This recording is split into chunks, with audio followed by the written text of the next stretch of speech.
Go live.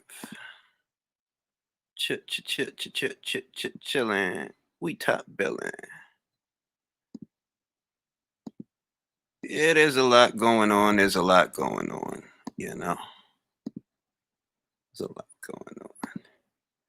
All right, we're gonna let the list populate. This is gonna be a short live. I'm telling you, this is gonna be a short live. I'm gonna wrap this one up at around noon. Around noon, I'd say 12:30. All right, can't be on for very long. But there's a lot of fights, a lot of different things going on. The Jarrell Miller stuff is wild, man. I just have to say that stuff is wild, and now his psychology, his psyche, is coming under question. Lou DiBella said it. Eddie Hearn said it. That like, yo, something must be wrong with him psychologically to make the exact same mistake that costed him so much the first time. And I got to agree with that. That if you're actually willing to gamble, look at what it costed you the first time, right? Look at what it costed you. Look at what, playing around with those pads, it costed you a multi-million-dollar payday, win or lose. You would have made a multi-million-dollar payday if it wasn't for them pads. All right, what's rocking, Emma? What's rocking? Ivan, Gatsby, Nathan, Nick was good. Onyx was good.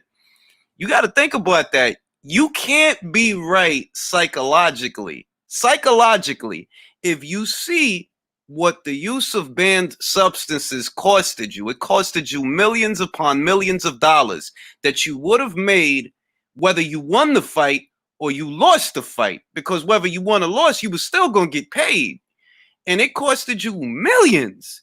So you gotta be gotta be wrong with you psychologically that you could have lost that opportunity only to do the same thing that lost you that opportunity. That's crazy, man. That is nuts, bro. That's nuts. That's nuts. I mean, I think his career is over. I really do. I do think that as far as Jarrell Miller in boxing, it's a wrap, bro. It's a wrap. Like ain't nobody gonna want to touch him, bro. Top Rank is gonna drop him. They gonna drop him. Like, bro, you ain't even get the chance to fight under this banner, and you messed that up. It's possible, Pete. I mean, at the same time, some people characterized that as an addiction. That person is addicted to performance enhancing drugs, and they don't really feel that they can compete without the performance enhancing drugs. So that's possible too. He's probably an addict. If you look at a lot of the pictures, right? He be around a lot of bodybuilders. He be around a lot of guys that, you know what, they probably on the secret sauce too. It's different for them because ain't nobody worried about a bodybuilder testing positive for a steroid or something. It's not like that bodybuilder's gonna punch somebody in the face. So it's wild, man. Oh yeah, JD. Yo, I was having fun with that, bro. I was having mad fun with that, bro. But it's like every time you talk to a Gervonta Davis fan, it's like they all shop at the same supermarket for comments because they all gonna say the same thing. Who's selling more tickets between 126 and 135? Vasyl Lomachenko, that's who. It's like y'all convince yourselves while Gervonta Davis was ducking that man. It's almost like they convinced themselves that Lomachenko don't exist. The only guy really selling tickets and bringing money to 130 or 135, it's not Davis, it's Vasyl Lomachenko. He sold 20,000 tickets in the O2 Arena, and he ain't even based out of the UK. So that's who's selling tickets. His next fight is going to be a pay-per-view. That's who getting money. Yeah, I was having fun on Twitter, man. I was having fun on Twitter, Mark. I like doing that to Tank fans, though. I like doing that. I like what I like to do is to get them to say what they really like about Gervonta Davis. And what you find, which is what I like to expose, is that what they like about him has absolutely nothing to do with boxing. And they don't realize that they're doing it while I'm talking to them because I'm not going to say I'm asking them loaded questions. I'm asking them questions that there are really a limited number of answers to. That's how you get him to tell the truth. You ask him a question that only has one or two answers. Sometimes only one answer. You can't tell me that you think he's a great fighter, but you the same one telling me that he's fighting easy opponents. If he's such a great fighter, then why he keep fighting easy opponents? You contradicting yourself. I don't have to do it. You will do it for me. It is the Jedi mind trick, bruh. I was having fun with that guy. That was a lot of fun. And he just kept saying the same thing, which is how I know that wherever he is, right? The dude, I invite y'all to go to my Twitter and look at the guy I was talking to about Gervonta Davis. I could tell he was mad because he started repeating what he was saying. Like, you just repeating what you saying. That, oh, well, he getting money. He's selling tickets. Bro, what the hell that got to do with boxing?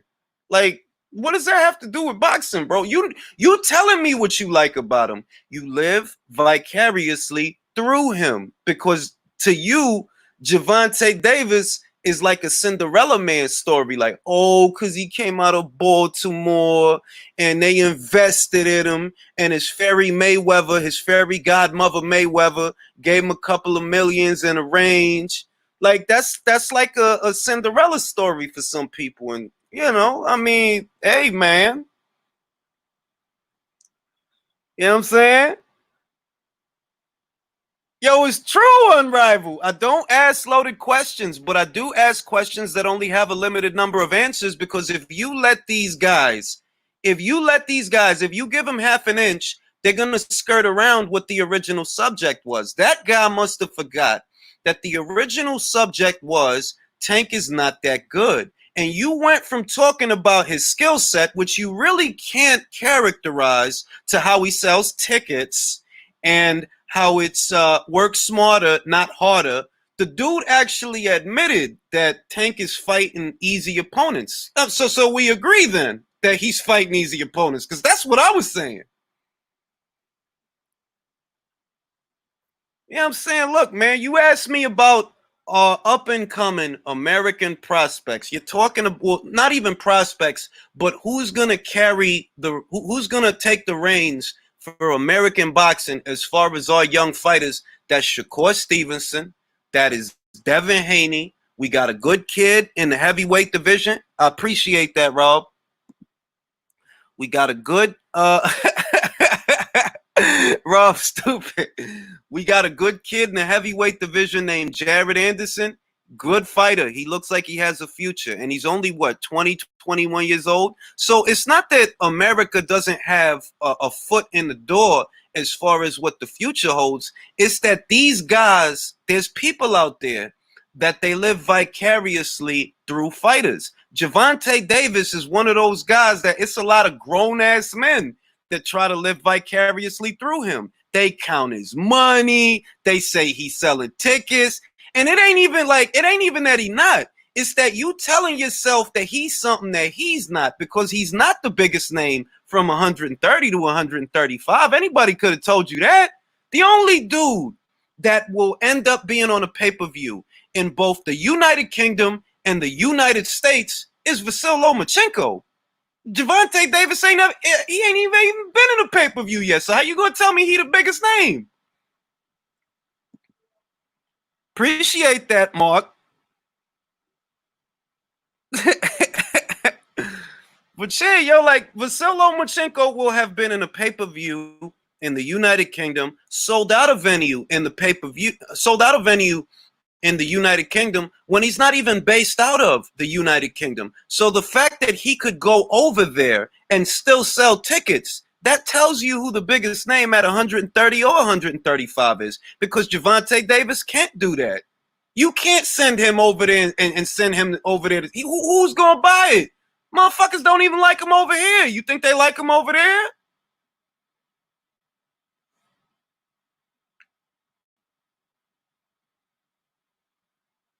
They don't even like they don't like him over here like that. They see, this is the funny thing. When Gervonta Davis had that show in Baltimore, he sold a little over 14,000 tickets. A little over 14,000 tickets, right? And all his fans thought that that was such a big deal. Like, oh my God, he sold 14,000 tickets in his backyard. Not realizing, yo, Brody, Jose Ramirez sold that many tickets in his backyard. I mean, you didn't know that, but yeah, he sold that many tickets in his backyard for one of the cards that he had. That don't make you a star, bro. Like, it's like these guys want to be brainwashed. And I'm like, yo, if you want to be brainwashed, that's cool. But if you're going to make those statements in public, what you're going to find is everybody's not going to agree with you. In fact, most people are going to disagree with you because they know better. And they know that Gervonta Davis is a hype job. If you got to move a fighter like that, it's because he ain't that good. If he was that good, you would let people fight him. But because he's not that good, you got to be real careful with him. You know, you got to move him a certain way. You don't want nothing happening to him, you know? I don't know. He probably got coronavirus. I don't know, Sean.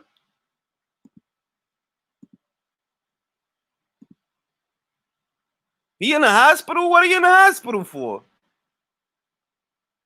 I don't know. I mean, I'm going to be honest, and I'm not saying that to take the piss out of anybody, but I wasn't looking forward to anything he was going to do anyway. So if he retired tomorrow, I wouldn't even bat an eyelash. Like, if he retired tomorrow, I wouldn't bat an eyelash. Like, what? Like, sorry.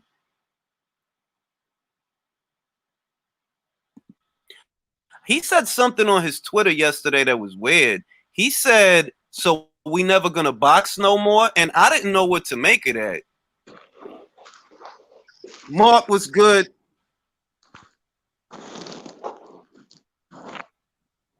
Did you hear me? He said, let me see if I could pull it up. He said something like, so we never gonna box again, and I'm like, what the hell is he talking about? Like I said, if he didn't, I you know, wouldn't bother me. I wasn't looking forward to none of his fights. South London was good. What's good, man? How you doing? Yeah, like I got it right here. If you guys go to Gervonta Davis's Twitter account, right? There's a tweet there that says, damn, so we never gonna fight again. And I don't know what that was about. I don't know what that was about. He tweets like a teenager. Like, he tweets like stupid stuff to get attention. So who knows what that was really about? Yeah, Gervonta is a good fighter, but I don't really see much from him in terms of tough competition. Well, I mean, look, I stand by my original contention that he could have never been all that good to begin with, because you don't move a fighter like that when you think he's good. You don't move him like that. Yeah, yeah. Go ahead. No, go ahead, South London. Yeah, I just think like there's so many good fights for him, even with the younger guys, and I kind of feel like even if he loses any of those fights, he can still have a good career and he can still come back. But, you know, if they keep moving him at that snail's pace, I kind of feel like the rest of them are just going to outgrow him. And then when they eventually do fight, they're going to manhandle him. Yeah, I mean, that's how I feel. That at the end of the day, if you look at a lot of the really great fighters, doesn't matter where they're from, if you look at the great fighters, because they were great and their handlers could see it, they moved them a certain way because they believed in them. They believed that this fighter will make it to the other side of this fight, whether you're talking about Manny, or you talking about Floyd, or you talking about Loma, or you talking about Andre Ward, or you talking, it don't matter who you talking about or where they from. The fighters that was great were moved a certain way because their handlers believed in them. Now, when you see a guy being moved like Davis, well, that tells you certain things. That tells you that, like, yo, they don't believe in this kid, man. Forget what they saying. Look at how they moving him, all right? You're not going to, like, nobody's going to convince me that him going 12 rounds with Yuriorkis Gamboa is not a bad omen. That's a terrible omen. That's an omen that's just as bad as when Adam Kovnowski went balls to the wall with Chris Arreola. Like, bro, you was supposed to finish that fight. That wasn't supposed to take that long, bro. But y'all went balls to the wall. That's a bad omen, bro. Because you was supposed. That's saying that if we put you in a fight that's supposed to be an easy one for you, it ain't even easy. Like, you can't even make it easy. I think the dude had one leg as well, innit? Yeah, he had a torn ACL. Yeah, that's crazy, man. Was it ACL, Achilles, or what was it? I think it was his ACL. I remember hearing he had a torn ACL. And I'm like, how could he stand on that? Because he tore it. I'm trying to remember what round he tore it in. It was early. I think it was round 2 or 3. Yeah, exactly. And he stood on that till the beginning of the 12th. I'm like, how is this possible, bro? He shouldn't even want to be in the ring, but and he go 12 rounds with you. You can't finish him? God damn. I don't know, man. I mean, it looked like what it looked like, bro. But they want to tell me that he's highly skilled. JD was good, man. What's up? Ain't nothing, man. I'm talking about Gervonta Davis. You know. Yeah, I'm not kidding when I say I woke up to see you arguing with that dude, and I left my fucking ass off. No, I wasn't. I wasn't arguing though. I was just saying my piece that like, yo, this is why X, Y, and Z, and the stuff that he tell. Oh, Gervonta Davis sell tickets. He sell cheap tickets, bro. That's what he sell. Like, oh my god, I can't even, bro. It's like his fans got girl tendencies, man. Like they got like he be selling tickets. Yeah, cheap tickets. Not ain't like he's selling some old like he's selling, Canelo tickets is expensive. Like most people, and that's the funny thing. I don't think a lot of these people you see in boxing groups on Facebook and Twitter and Instagram and YouTube, they don't realize that like, yo, going to a Canelo fight is gonna cost you more than going to another fight, depending on where you're sitting. The most expensive ticket at a Canelo fight, for example, is a lot more expensive than the most expensive ticket at a Gervonta Davis fight. The most expensive ticket on an Anthony Joshua fight, for example, one of his fights, is a lot more expensive than the most expensive ticket at a Wilder fight. And they don't know that, but yeah. So, yeah, Gervonta Davis, he sold a couple of tickets, but they were cheap tickets. What's $45? Stuff like that? Come on, dog. You know what? I kind of feel like there's way too many hype trains in boxing. There's so many people that are not actually fighting good fights. And it is kind of disappointing for the fans because all we want to see are the big fights. Like, we don't care about politics and stuff, but, even with people that are beatable for some of these characters, they'd rather swerve and avoid them. And you think, doesn't your management believe in you? Like Ring said, doesn't your management believe in you enough to move you to fight the good fights and then progress your career like that? Oh, well, he dropped off. Yeah. No, but I was agreeing with everything. You're saying, because if they believe in you, look, put it this way: how beneficial would it be for Gervonta Davis's career if he was the one that stopped Vasyl Lomachenko? Like all that buzz, all that stuff you got going on, all of that. Imagine if he just knocked him out, right? If they believed you could do it, they would have let you do it. If they believed you could do it, but they don't believe you could do it. He'd be a star. He'd be a star. He'd be a star, bro.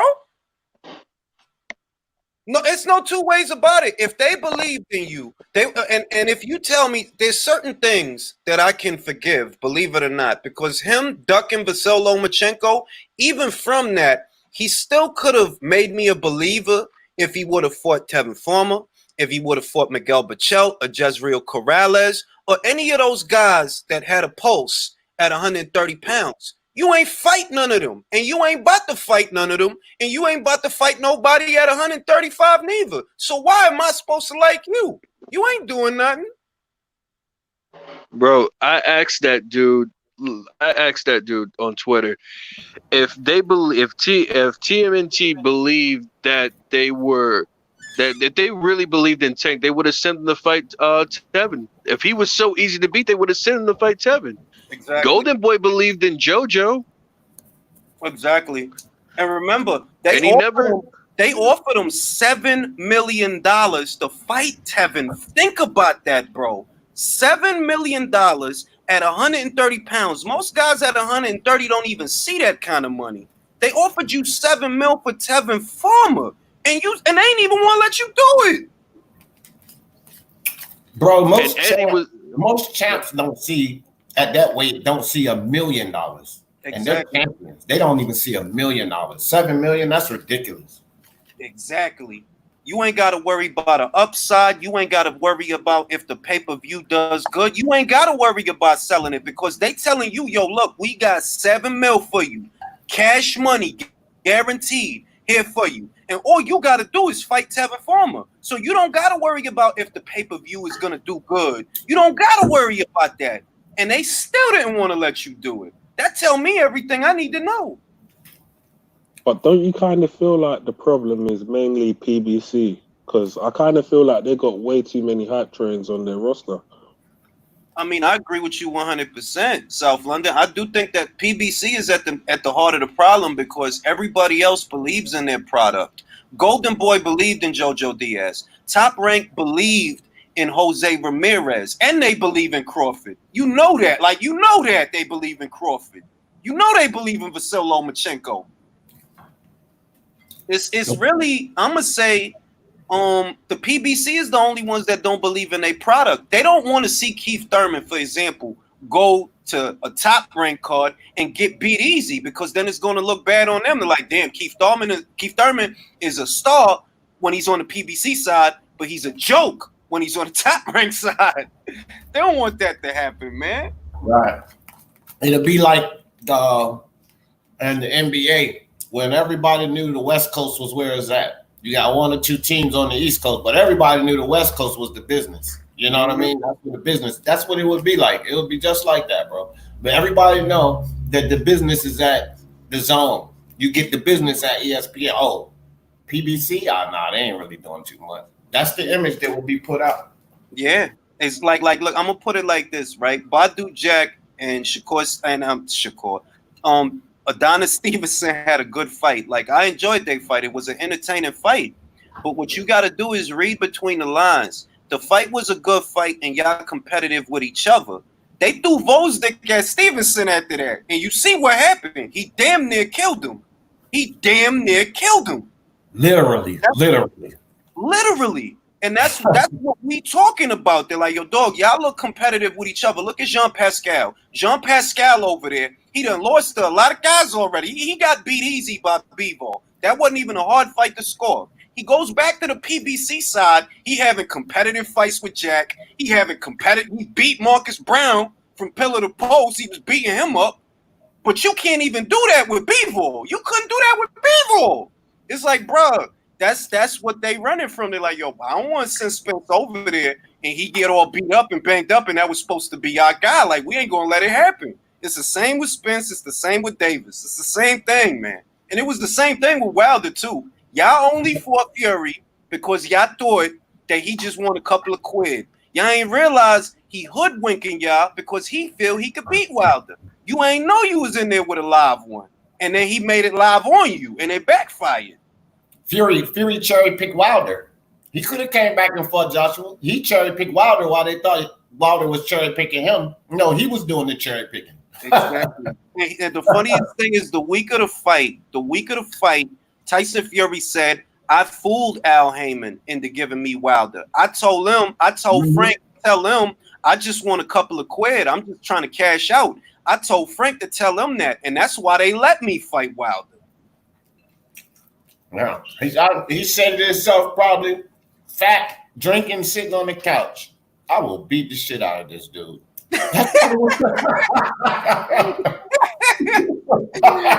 Real rap, B. He was probably watching Eric Molina highlights and he's like, damn, B, I need to come back because I could beat this guy, man.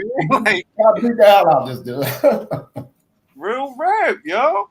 Now they talking about he got a dent on the side of his head. And I'm like, bro, That don't really prove nothing, bro. Like, Hey man, I just wanted to say with the release of Wilder's autopsy, rest in peace to Deontay Wilder. We lost a great fighter too soon. Very sad loss. And I think Tyson Fury should be banned from the sport because this is absolutely disgusting. Oh my God! God But rest Deontay Wilder's soul. Even though he's been RIP'd, you know, he He's in a said better he's gonna place, rise though. like a phoenix. He said he's gonna rise like a phoenix. Arizona. He's gonna rise like a phoenix in 3 days' time into the heavenly world. I just give a you idiot this morning on the donut shop. I had to give it to Marcelo's Wilder. I had to give it to him. I'm like, bro, if your proof is in an autopsy report, then you would be at your brother's eulogy or funeral, you fucking idiot. What's wrong? At least we know he used the LDBC. They're bullshit, really. Like Marcellus Wilder, I don't know what he's on. I think he's taking crack like the rest of them. Look, you got to put it like this, right? And I'm keeping it a beam, right?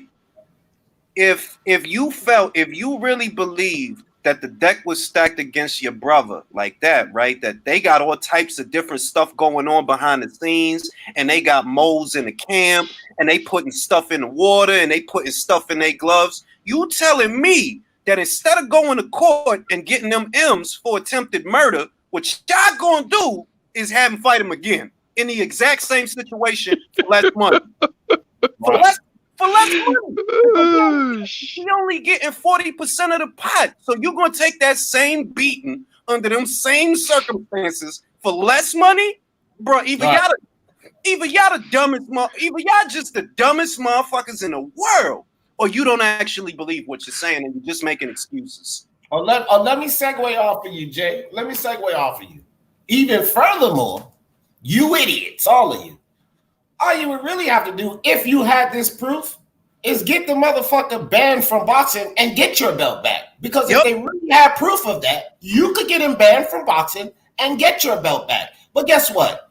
Y'all don't have a goddamn shred of proof. You idiots. Exactly. Look. Put it this way, right? That you got people talking about that Wilder, they slipped Wilder and Mickey. They made him sick. And I'm thinking, okay, you got a toxicology report? Because if they did that, it'd show up in a toxicology report. If there was some kind of substance in his system that was a narcoleptic, that it would have made him tired, bro, he gonna pop for that. He gonna pop for that if that's what's in there. But y'all ain't, if y'all had that, if y'all really had that, y'all would not be going into a boxing match. Y'all would be going to court. Y'all ain't got nothing like that, and y'all making excuses because you know what I think? I think the first time Fury hit him, he already had him woozy. The first clean punch that Fury landed probably had him woozy, like damn. And that's what changed the whole thing of the fight. I'm equated to, even though it's a little different, I'm equated to when Caleb Plant knocked down Jose Uzcategui, that kind of simmered him down and changed the way the fight was going because he hit you hard out the gate and you ain't realize it. And I'm thinking like with Wilder, what probably happened, the first clean punch that he landed had you feeling like you was in a different place because you ain't even think he could do that. He was laying off in the first fight. He coming forward and throwing blows in the second fight. So the first time he caught you good, you was probably in a different place. That's probably why he's always avoided power punches. Yeah. You know what, Jay? I ain't gonna change the subject, but that's what I said about Pacquiao Crawford. That same sentiment. I said that on the live the other day. I said, man, look, I'm not picking Pacquiao to beat Crawford. Like, I'm being realistic. I picked Crawford to win. But let's not sit up here and act like Pacquiao can't win because of his speed, because of his experience, and that factor that you just mentioned. If he goes in there and he wallops Crawford with something that Crawford didn't think he had in him, that shit's going to change the way that fight looks. I will agree with you to a point. I will say, thank you, Virtuo. He said, hold on, let me see. Autopsy showed Wilder had female sperm eggs.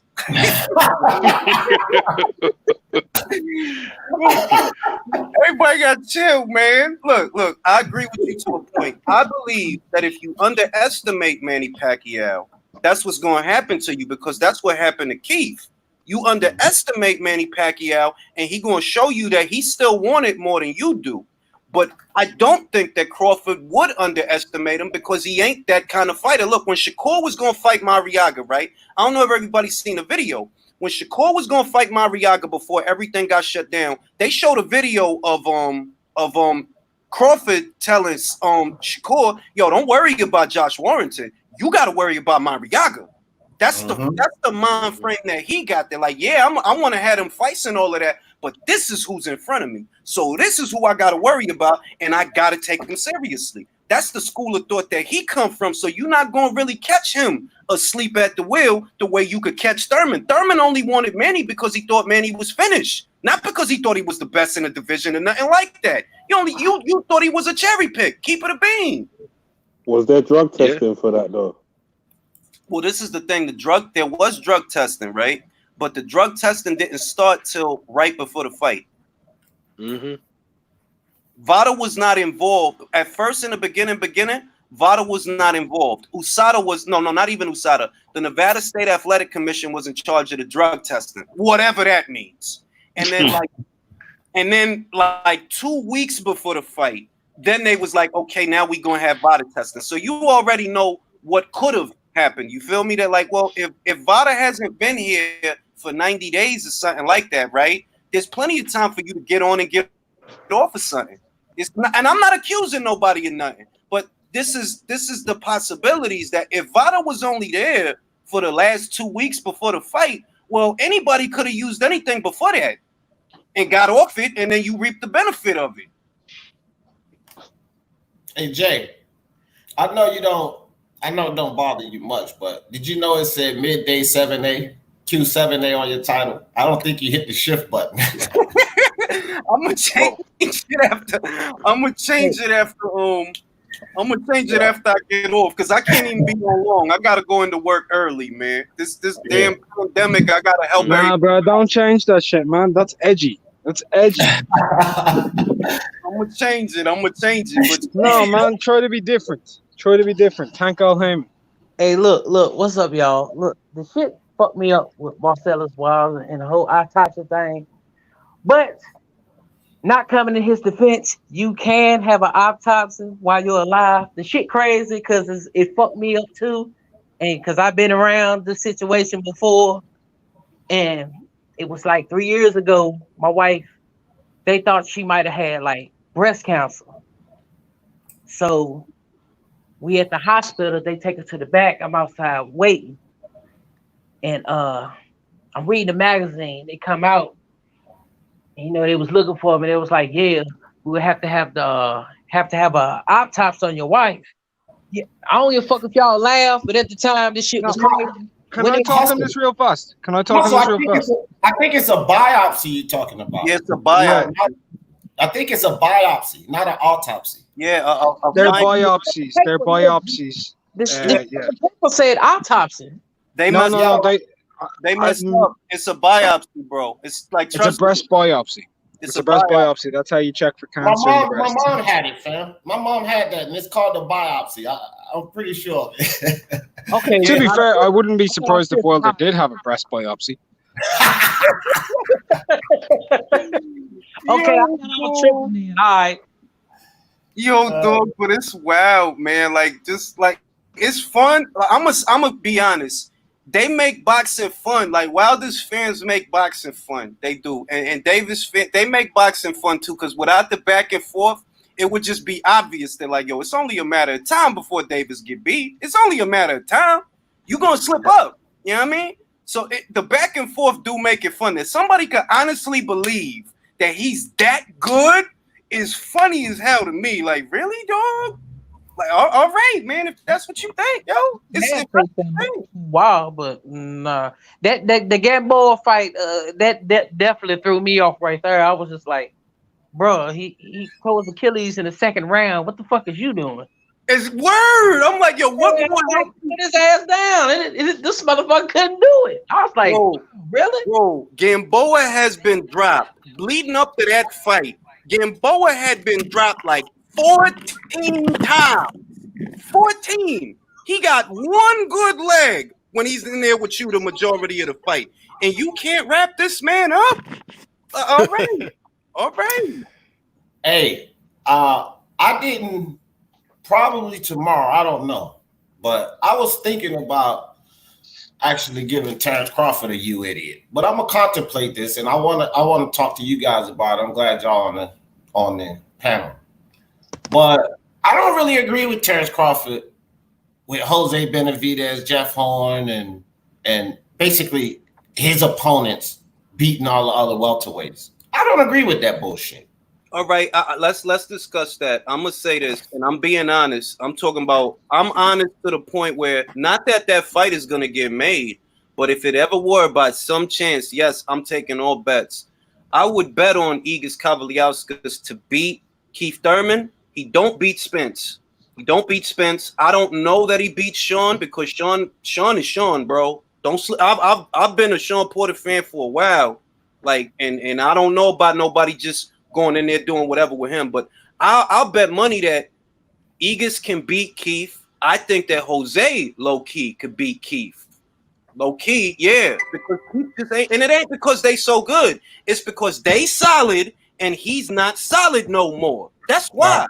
You not solid no more. You used to be solid. 2016 Keith Thurman beats those guys. 2016 Keith Thurman.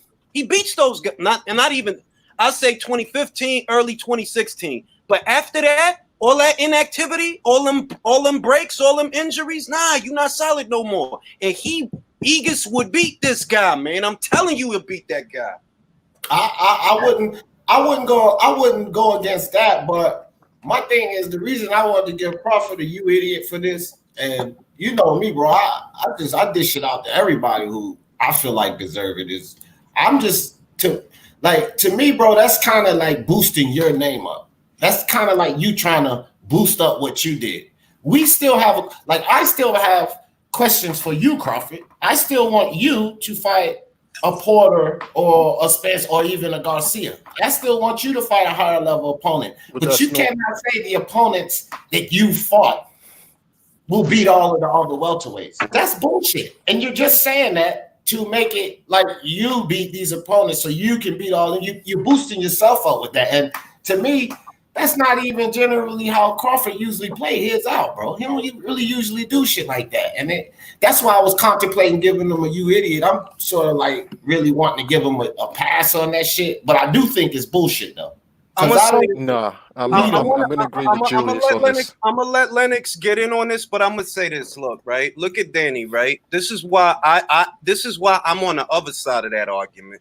If you look at Danny, right? Last two guys that he fought are not even full-fledged welterweights, right? He knocked out Granados. That's cool, but Granados is really not even a full-fledged welterweight. That dude normally campaigned below 147. So you knocked him out. That don't mean nothing. Then you fight Ivan Redkach. Ivan Redkach got stopped by Zlatijanin years ago at 130. I think it was 135. He got stopped by John Molina at 140. So if you all that in a bag of chips, why is he going 12 rounds with you at 147? So when I see you going 12 rounds with Ivan Redkach, bro, I don't know if you can beat Mean Machine. Because Mean Machine is not, most people don't realize it because everybody look like they the same size on TV. That dude is not a little welterweight. That dude is not little at all. I don't know how he makes welterweight, to be honest, because of how big he is. So I don't see. This is the thing, though, fam. If Crawford says, he talking about if he comes out and he say, "Oh yeah, I think all of the guys I beat." That I fought would beat you guys, would beat Thurman, would beat Garcia. Yeah, that's fine. But when you say all the other welterweights, to me, you're putting in Spence, you're putting in Porter, and you're putting in Pacquiao. And I think that's disingenuous. Period, bro. I cannot agree with that. You talk about Thurman and you guys and Danny Garcia and them guys, okay, I can get with them. But when you say all the other welterweights, you're full of shit, bro. Because I'm not just giving them fights over Pacquiao, Spence, and Porter. I'm not doing that. I ain't seen enough from them to say that they just gonna go in there and beat them. Fuck Crawford and that shit he talking about. To me, that's boosting his name up because he beat those guys. So that's saying that, man, all the guys I've already fought, they'll beat all of them. That's just boosting his own name up to me because it's not true. All right, now I want to get Lennox. Lennox, what do you think about what he said? Do you agree with what he said? I think I agree with him. He got a valid point because listen, I'm gonna go. You know, I'm a pure boxing fan. Yeah, I'm keep it very straightforward. Man like Ramirez, even with one leg, is a better boxer than most of it. So here's what I'm gonna say. I say pre-Ferrari flip Spence would probably be the only super competitive fight. I think that Mean Machine washes everyone except Sean Porter and Spence. That's off the bat, and maybe I'd say no one to be competitive there in his current form would be Ugas, but the rest of them, yeah. And I don't think I think honestly, man, them are not really looking at the full this thing. So Robinson, what's his name? Ray Robinson's an awkward fight. Yeah, he's an awkward fight for anyone. He's just a messy thing. So you can't judge. A lot of people didn't really see Mean Machine before. You know, I mean, they hadn't seen man's resume, even his Army career prior to Ray Robinson. You can't really make a call off that, yeah. And being that, like, I've seen Benavidez right before the shot. Like, I've been in camp and watched him spar. That man's a way better boxer, even on one leg, then I'm going to say most of the wait and see welterweights on the PBC. So right now, honestly, based on the rumors around what Spence is looking like, I'd still put money on a one-legged Benavidez over a post-accident Spence. No. That's just me. That's all just right, me. No. But listen, Lennox, even with what you just broke down, you really don't agree with Crawford. Because you said I do agree with him. Hold on. I do agree with him. Hold on, let me finish, fam. You said except Porter. You said with an exception to this. Crawford said all of them. So when he says all of them, there is no exceptions. So you no. I said my exception was okay. My exception was the ones that I think would be competitive fights. I didn't say that I disagreed with him saying they'd win. I'd say the exceptions I made were the ones that I considered would be possibly competitive fights. Would be a Sean Porter, a new form Ugas, like Ugas with Ishmael Salas, because I've seen man in camp lately, and new form Ugas, not old form Ugas. Ugas with Salas is a different fighter. Exactly. And I can't really speak on Arrow. You get me? Because we don't know what Arrow is post accident. You know what I mean? So right now, if we're gonna go off, what's man's name that had the motorcycle crash and was nothing afterwards? I got to assume that. Yeah, we got to assume that Errol is basically the 2020 Felix Verdejo, until proven otherwise. So I said what would be competitive, and what I'm saying is that anyone, I think Julius could vouch for me. I'm a boxing fan, yeah.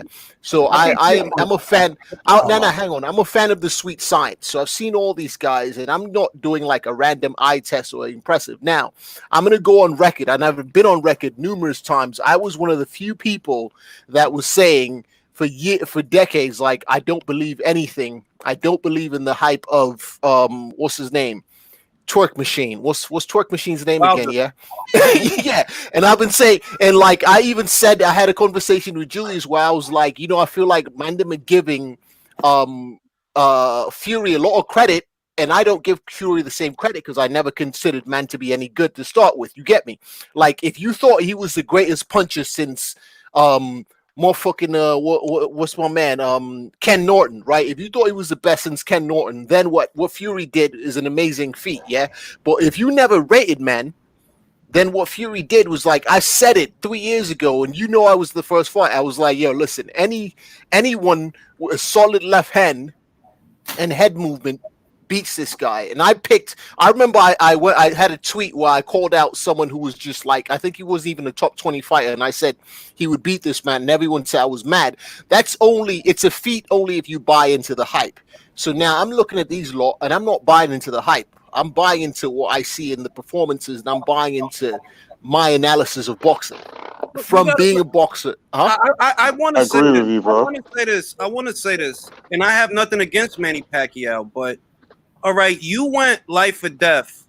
I don't care how you scored the fight. I don't care if you think Jeff really won or Manny really won. What I know is that when you fought him, you didn't look with him the way that you looked with Thurman. And I understand that styles make fights, so I'm not taking that away. But I see what the matchmaking has been. You fought an over-the-hill Matisse, who retired right after you beat him.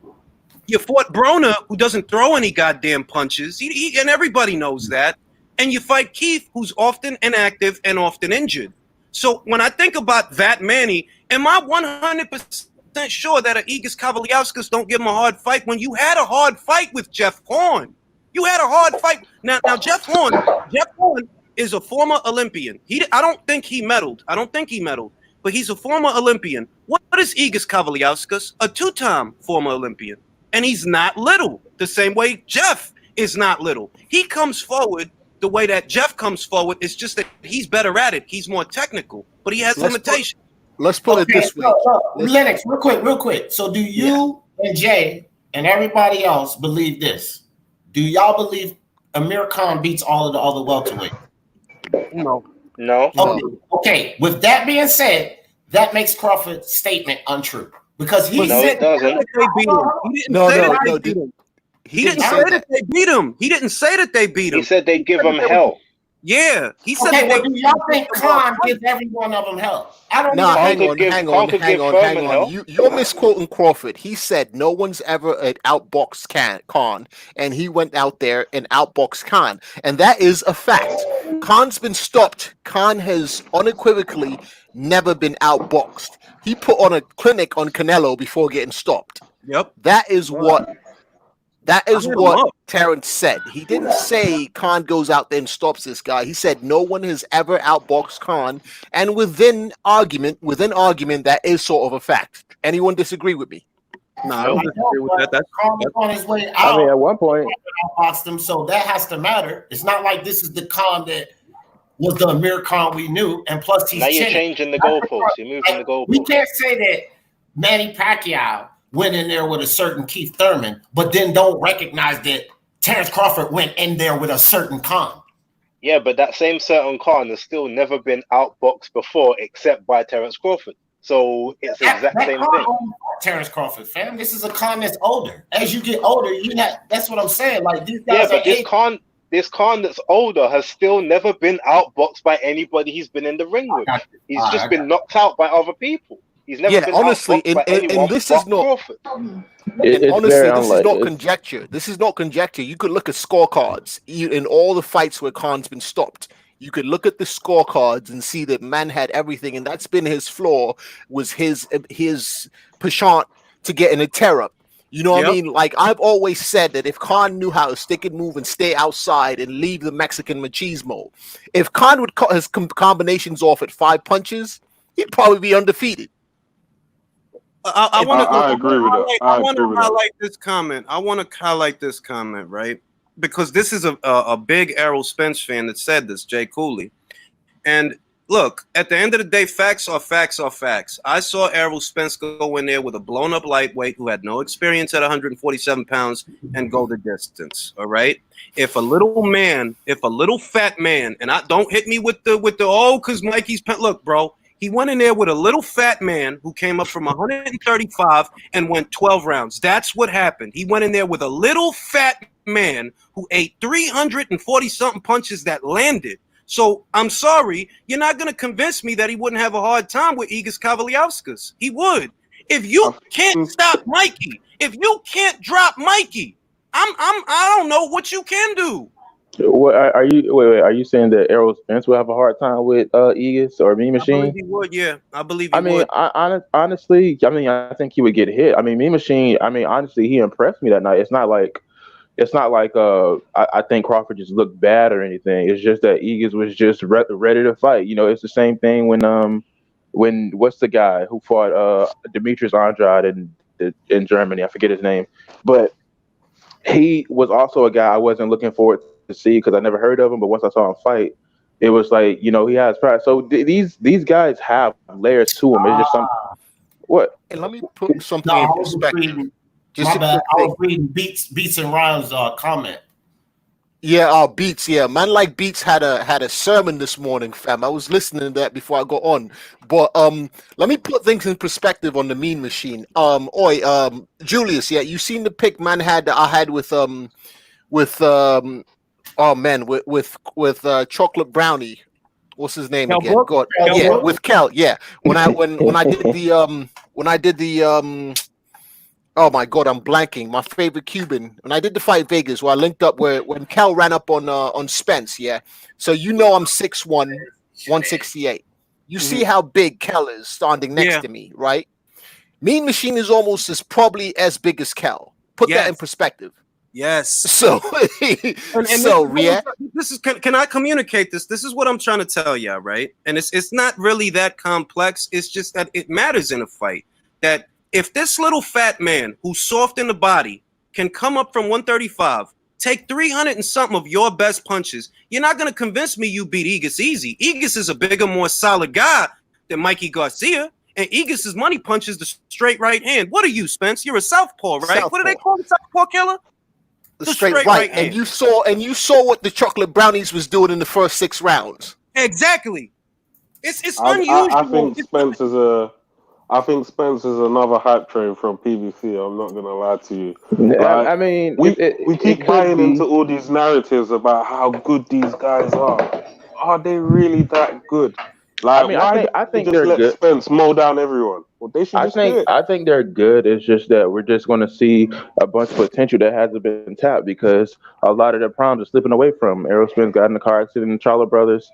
Jamel has already had his prime, and I'm not going to really yank on him because he had his prime. It's the problem with Jamal. And then you have who's another PBC fighter that I think we probably haven't seen untapped potential as far as prime. I'd say maybe Ugas. So I'm saying they just have the potential. It's just that they might have the potential. Let me impart this, Lennox, and then I'm gonna pass it over to you. If you go back, and I invite all of you, go back and watch Brook versus Spence, all right? And Brook was landing that left hand, and I thought it unusual. He was landing them both, but what I found unusual, Errol Spence is the decent sized southpaw. I level with Kell Brook, and yet Kell Brook's jab is still getting through where his jab shouldn't. Your jab should be coming over the top of his, but he's out jabbing you. That's unusual, bro. So when I see this, and I'm thinking, okay, well, Kell's big, solid guy, good 1-2. He's not the biggest puncher, but he can punch. And I put an Egas Kavaliauskas in that situation. I see, okay, this fight could actually be really competitive. It could. I'm not saying that Egas wins, but can he give you hell? Which is what Crawford said. Yeah, he could give you hell. He could. I could see that because you couldn't stop blown up lightweight. So what's supposed to make me think you're gonna stop him easy? Yep, and you also pointed out a statement that I've been making. I think we had this conversation before when I was like, yeah, I'm a southpaw, yeah.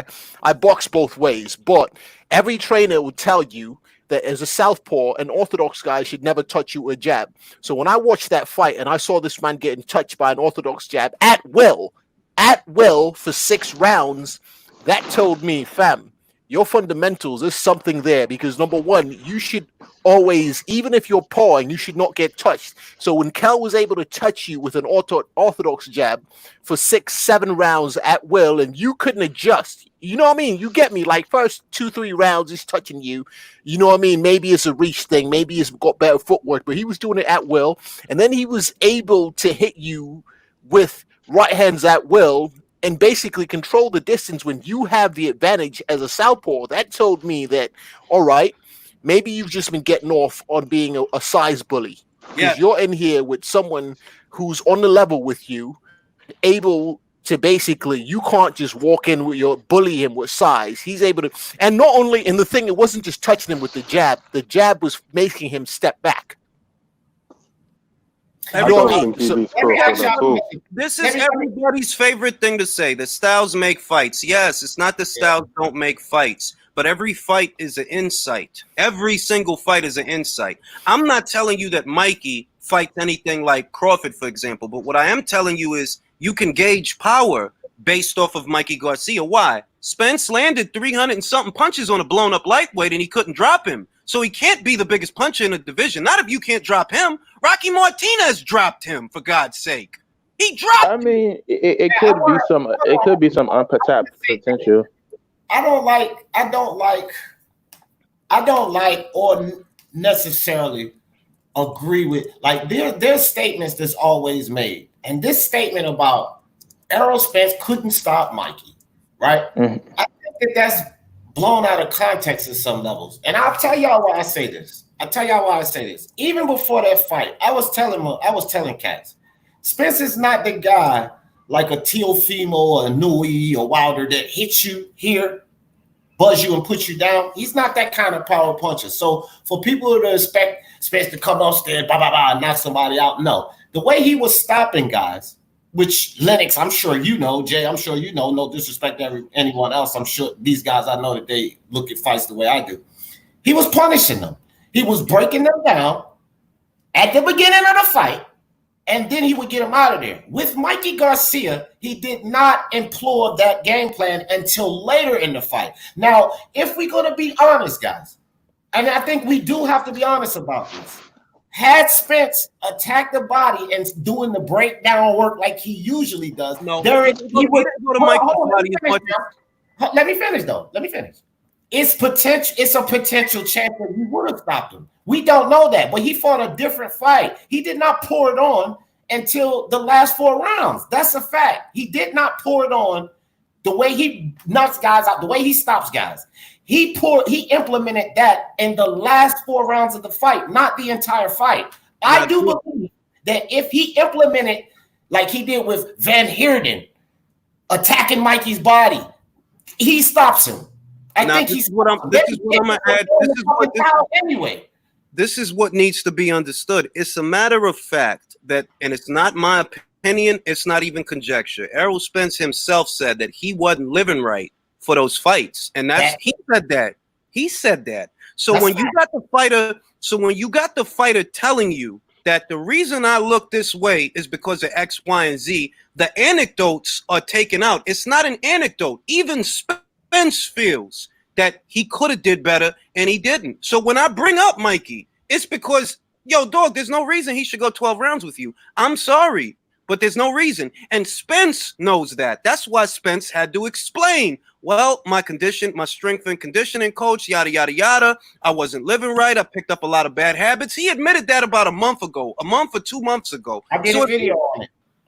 So if he's telling you that, that goes to my point that you can't be what they say you are, and this is what's going on. You can't be. Now, if you put, and this is going to sound crazy, if you put Mikey Garcia in there with Igis Kavaliauskas, who's a boxer, puncher, and a decent one, a strong one, Mikey gets hurt. He gets hurt. I'm telling you he gets hurt. I'm telling you he gets hurt. He gets dropped. I'm telling you.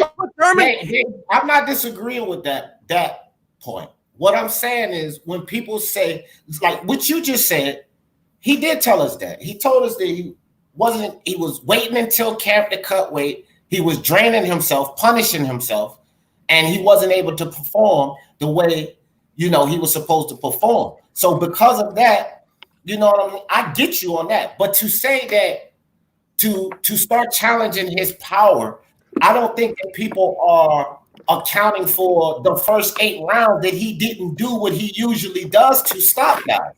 That like nobody's taking any account. They're just applying the fact Spence didn't stop Mikey. His power is suspect, but they're not accounting for anything else, bro. And let's put it this way. I'm going to say this and then I'm going to pass it off. Remember, the biggest testament to Errol Spence's power, right? The biggest testament, the most solid guy that you stopped, right?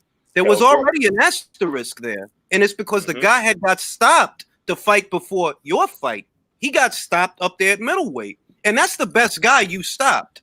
How many solid guys have you actually fought to where I'm supposed to look at your power and say, nah, you proved it to me? Nah, you didn't. With Junior Dorticos, for example, I know that power is there. That power is real. It's not just based off of Kudrajov. That power is real. He cold slept Andrew Tabiti. Cold slept him. You don't let him hit you. But with Spence, you don't have that.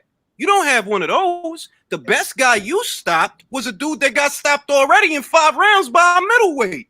He was coming off of eye surgery when he fought you in a weight cut. Of course you going to stop him. Of course. And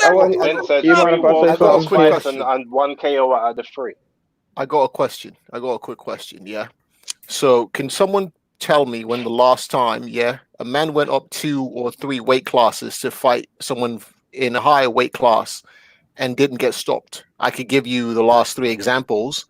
We got Rigo, we got Amir Khan, we got Kell Brook. Yep. Hold on, didn't Rigo quit? So technically, he did get stopped. It's a stoppage. I'm just saying these are all people that went up 2-3 weight classes. Well, you got They all Bernard stopped. Hopkins, you got Shane Mosley, you They got they all got stopped. Yeah. what's old boy named, the white dude, the white cat with the bald head. The point is Kelly Pavlik against Bernard Hopkins. The point is these men them all went up 2 weight classes, and the guy who was naturally in that higher weight class did what? Stopped him. Okay. Now you got another occasion of a guy going up 2 weight classes, and he goes 12 rounds. It shouldn't without happen, even a though. dent. It shouldn't, and without really even drawing blood. You know, I'm not even. I'm just putting facts and stats out there. I'm just saying. I mean, whatever you want to say about it. I mean, we got a high trend. No matter how well these other guys performed. I mean, Kel put up a hell of a fight against Golovkin. Amir Khan outboxed this guy, but you're going up to fight the bigger guy. What happens in all these cases? You get stopped. Look, can I give another example? A lesser known example, right? All right. Rob Brandt, he went up to 168 for the World Boxing Super Series the first season. He fights Jürgen Bremer, who normally campaigns at 175, but came down to 168 to be in the tournament. He didn't last. He beat Brandt, then he got out of there. But if you look at the damage that he inflicted on Brandt, and Jürgen ain't the biggest puncher. He's not. But he was busting Brandt's face all up. That's what's supposed to happen because you're fighting a naturally smaller guy. He shouldn't take your power as well as he's taking it, even if he's in shell mode, even if he is shelling up. You're still supposed to be able to put a hurt on this man because you're a naturally bigger guy.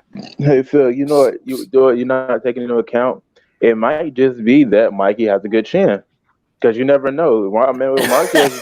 But think about it, though. Think about it. No, fam.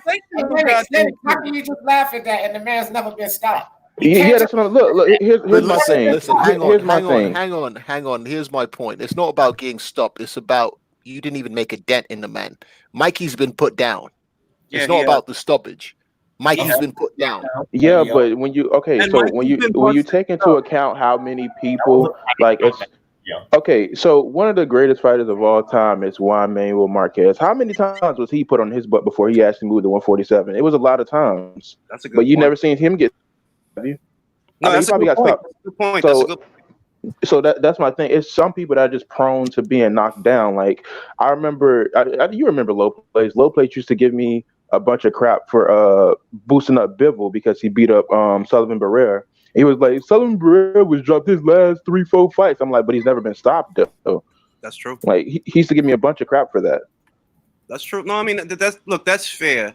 But I think that what we're trying to do, or at least what the Spence argument is trying to do, is reconcile not just why Mikey got dropped, didn't get dropped, but why Errol is still a power puncher who can't drop Mikey Garcia, and you can't have it both ways. If you tell me that, okay, Mikey's got a chin and that's why he was able to take Errol's power, I can accept that. But a part of accepting that is accepting that Errol's not that big a puncher. I'm sorry. He's just not.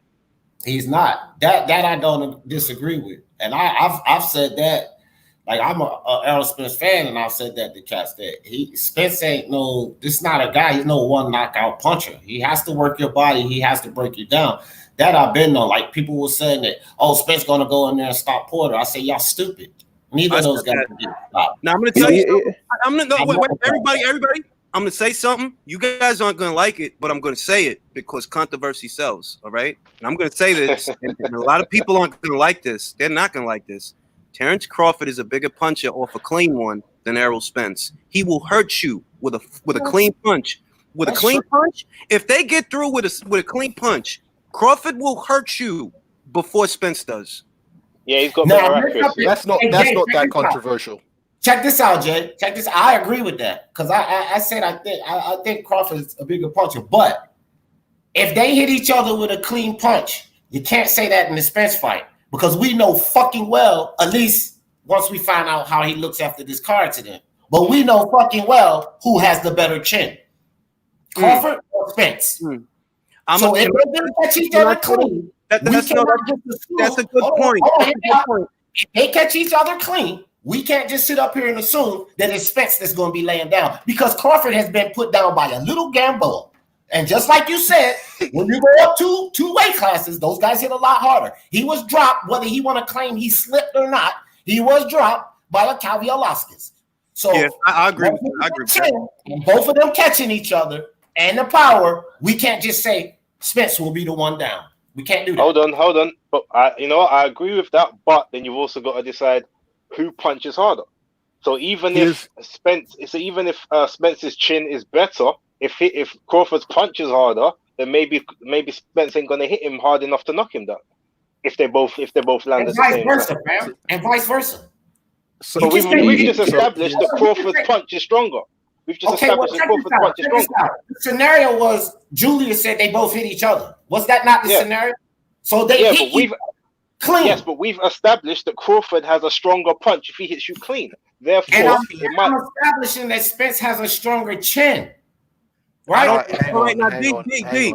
Let me get in on this action. All right. Now, I'm gonna say I don't know. I don't know that Spence has a better chin. I literally don't know that. I'm not saying that he has a worse. I'm assuming that. I'm not saying I'm assuming. Yeah, because I'm on the fence when it comes to his punch resistance, because I try to see, okay, well, how many interesting punches has he really fought? You know, because I love Sean. I love watching Sean fight. But Sean don't get enough leverage for his punches because he's too goddamn close to the guy. So there's not a lot on the punch. There's not much space for you to drive the punch. The biggest puncher that you fought was Kel, I would say. Kel would have to be the biggest. Kel's not a big puncher, but he gonna get respect. And Kel was getting respect though. I mean, he was controlling the distance for a time. He was touching you with the jab. He was touching you with the right hand. Spence took the shots well for what it's worth. It's just that was what, 3 years ago? I saw Sean hit Errol with a body shot in the middle of the fight, and I swear I've never seen Spence hurt before until that body shot. I've never seen him hurt before. So I question his condition here today. I question his punch resistance because he got hit in the. You know Sean don't hit that hard, bro. Sean rough you up, but he not like he don't got that one hitter quitter power. I think. Go ahead, Battle. I think Spence is kind of in the same category as the Charlo brothers. Like, I mean, we can recall a couple of times where they got hit square in the face, but usually they're not hit square in the face. They're usually putting their hands up and they're taking punishment. But I can, without a shadow of a doubt, say that they could take some good punches because Jamel took some good punches in the second rematch, but he didn't really seem phased at all. And Jamal, you know, although he was bigger, he was taking some good punches with Trout. But I mean, he was just laughing it off, like, okay, whatever. Like, let's just go on about the business. And I think the same way with Errol Smith. I think he has a decent enough chin, but we're not in that place where it's just going to be a bunch of welterweights just hitting super hard. It's just not that. It's just the durability of those welterweights is what's going to be the determining factor. Thank you. And we can say that one guy. Hold on, I'm gonna pass it to you. I'm gonna say that, remember, the only guy whose conditioning has come under, well, not the only guy, because there's Thurman also. But because we're talking about Spence, remember, Spence admitted to everyone that he was killing himself to make the weight, that he wasn't living right. So that in unison with Crawford's power leads me to believe that when they fight, if they ever fight, Crawford will have not only more power, but more punch resistance. Because by that time, how hard is it going to be for Spence to keep making 147? Hold on. Now, with that sentiment, and I agree if they ever fucking fight, but with that sentiment, Jay, and because I know a video you're talking about, it was the Brian Custer interview, because I put a video up and showed the clips and shit. But I did a lot on it. But with that sentiment, you just said it, and I know that he said it too. He was killing himself. He wasn't treating his body right in between fights, right? And he was draining down. We know what happens to fighters when they drain down. Now let's check this out. In that very interview with Custer, the man was already sitting at 165. The man has already decided to treat his body the right way and to stay in shape and then to come into the fight the right way. So now we kind of making the assumptions that he's going to come into that fight how he was usually coming in the fights, but he's not. He's treating his body right now. So we can't take that into account because assumably he's not going to come into the fight drained down and punishing himself like he did before. And by the way he looks now with that chiseled face, he don't look like 190. He look like he's about 160 something. No? Yeah, that's true. Hold on. But you have to take into effect his previous actions on his body are still going to have that residual effect as well. So even if he's coming into shape now, he still did years of damage before, whereas someone like Crawford has never done that. He's always been in shape. So his body is going to be more battle tested. 100%. 100%. So the accumulative damage, regardless of what you do. So here's the thing about being in shape and there's being in fighting shape. Yeah. If you ever let yourself slide so far back out of fighting shape, it takes a lot. It's almost impossible to get back, especially as you get older, because you got Mother Nature working against you. I was going to say that. I wanted to add that. Let me just say this and I'm going to give it back to you, Lennox. You also have to remember that every single man walking around, your metabolism starts to slow down and it gets harder for you to metabolize fat. So regardless of whether Spence is doing what he needs to do or not, he debuted as a junior middleweight. You had to start trimming down to make welterweight. It's going to get harder for you to make welterweight one way or a motherfucking other, regardless of what you're doing. Back to you, Lennox. Yeah, so here's a few facts. Yeah, man, I wrestled 103. How many stone is that? Yeah. At one point, I was 3% body fat. This was late 20s, yeah. Now I took a year off, no wrestling, no boxing, whatever, a few injuries to heal up. Got back and then tried to get back into fighting shape. You know what the doctors told me? Say you can't get back down past 6% body fat.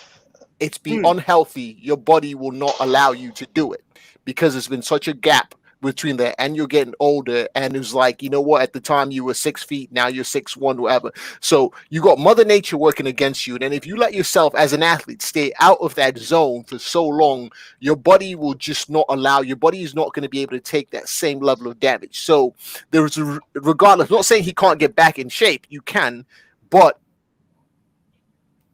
he won't be the same guy. The worst thing for athletes, which is boxing, wrestling, and those sort of things, is alcohol. Yeah.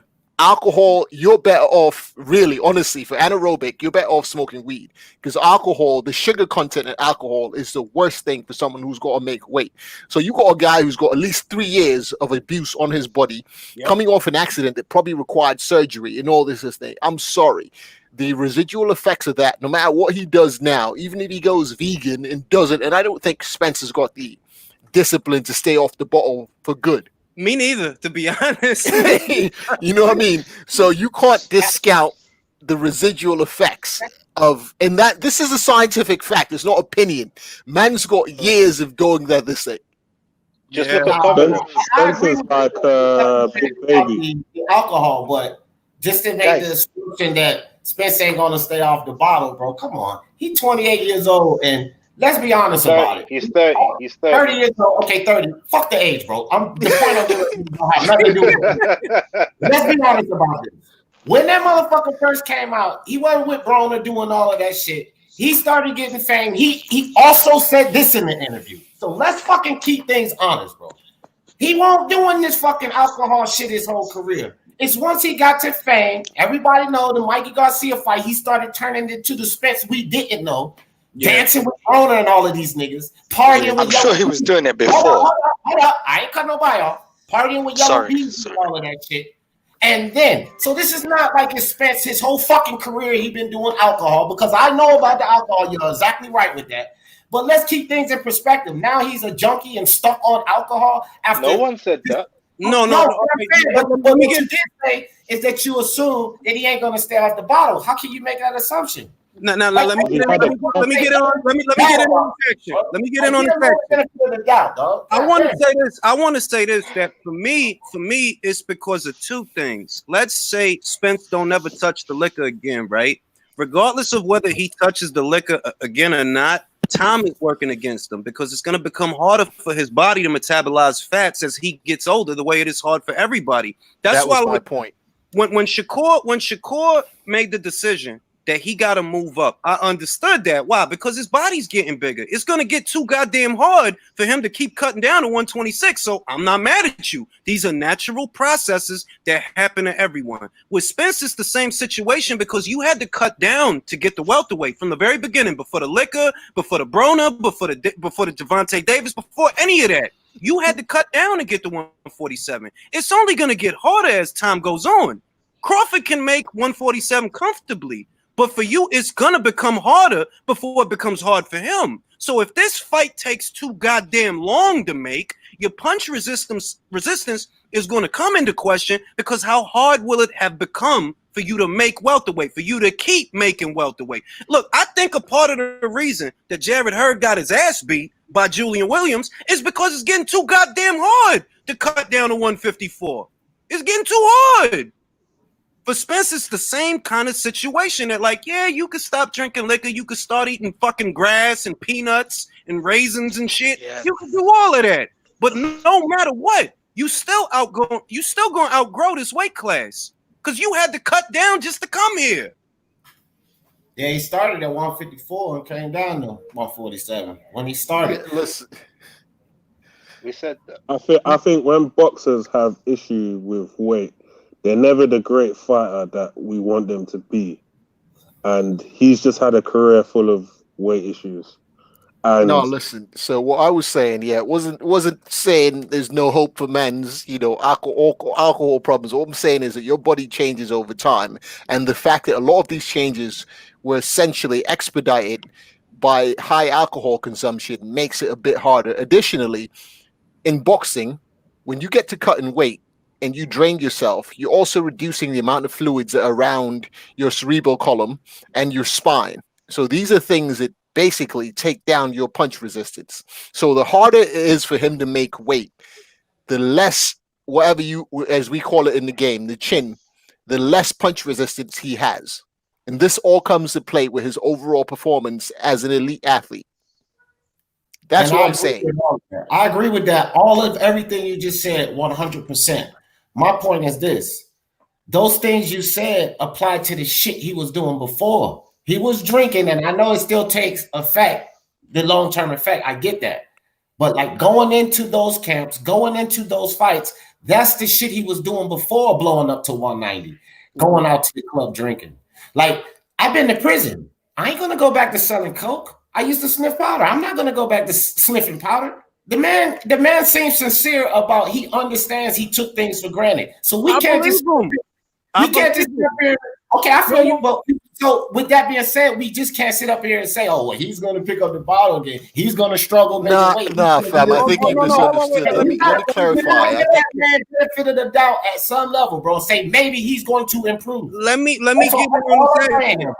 get in on this action. Before the Ferrari flip, right? Before all of that became an issue, I made a video where I said the longer the fight takes to make, the more it favors Crawford, because no matter what, Errol's going to outgrow this weight class. He's got that size for a reason, because he's a natural junior middleweight. That's what he came in as. So you need to have this fight while you can still make this weight. I made that video 2 years ago. They ain't about to fight. They ain't about to fight. So I'm saying, take away the alcohol. Take away the fucking Ferrari flipping the bad habits. It was always an issue that your punch resistance is going to wane the longer you keep having to make this weight, because you're too big to be here. Look at Kel. It happened to Kel little by little. And Kel wasn't drinking or nothing like that. He was chilling. Sorry, Ring. Kel's got a lack of discipline as well. Sorry to interrupt you. Yeah, but his lack of discipline is more food. It's not drinking. It's food and it's alcohol. It's not alcohol. Let me tell you, he got kicked off of an airliner because he was drunk recently, like 2 years ago. After the Spence fight, for a long time though. No.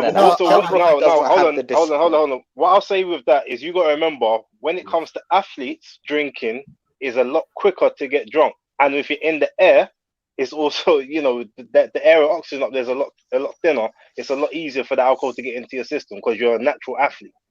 So I'm gonna take your word on that.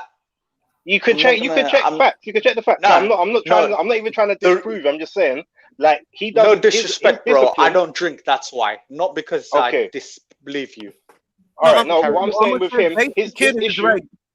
The kid is right that an athlete, because an athlete does not normally imbibe in alcoholic beverages, and just the nature of what they do, their internal health, they actually do get drunk faster than me or you. It's very easy to drink an athlete under the table because of what they do.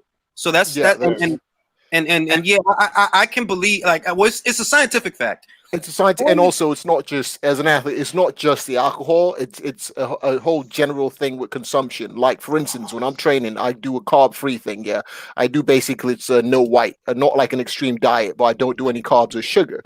And if I do something after 6 months of training, as much as have something like a bit of fried food, man, it'd be fucked for about a week, just because your body is not used to that.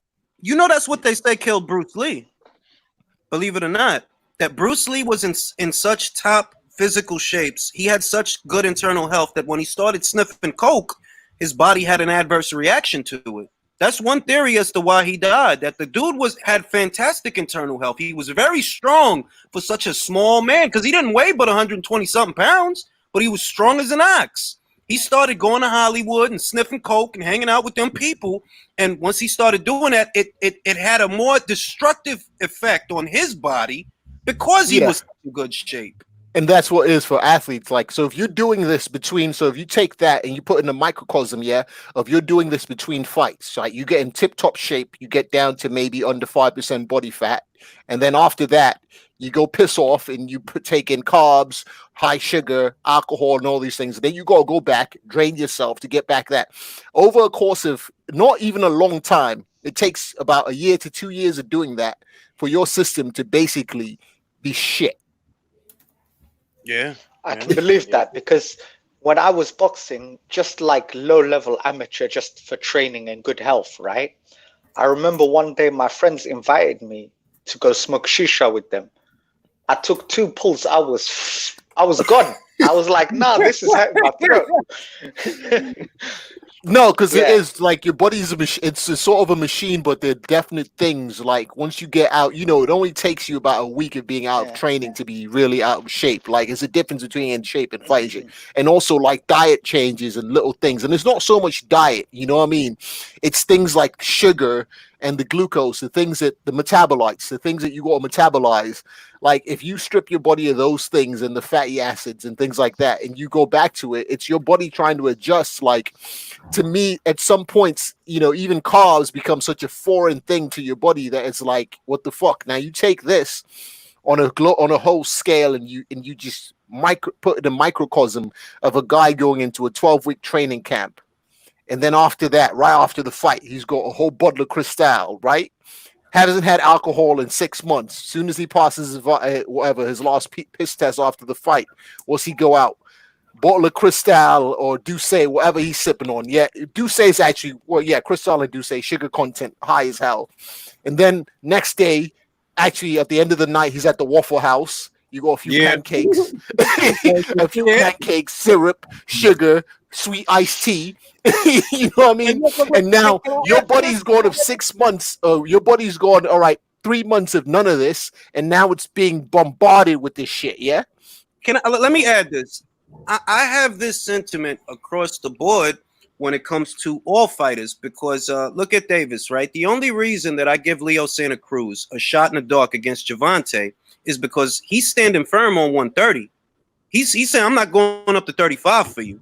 Now, I just saw you damn near blow 35. You needed like 2-3 tries to make 35. So if they telling you that you got to make 30, and I know you be drinking, and I know you be eating, if they tell you to make 30, Leo might get you. And it's not because Leo's so good. It's because of your condition. I don't know if you're going to be solid at 130 no more. The same applies to Spence. After a while, if you don't make this goddamn fight happen sooner than later, I don't know what condition you going to be in a year from now. Trying to make 47? Bro, that's hard for you today. What's it going to be like 12 months from now? Do y'all think that Spence going to 154 is not a good move? I think it's a very good move. I think he needs to. But he's got to clean it up. He's got to clean it up. He's got to clean it up, because I'm telling you right now, and you fucking screenshot shit.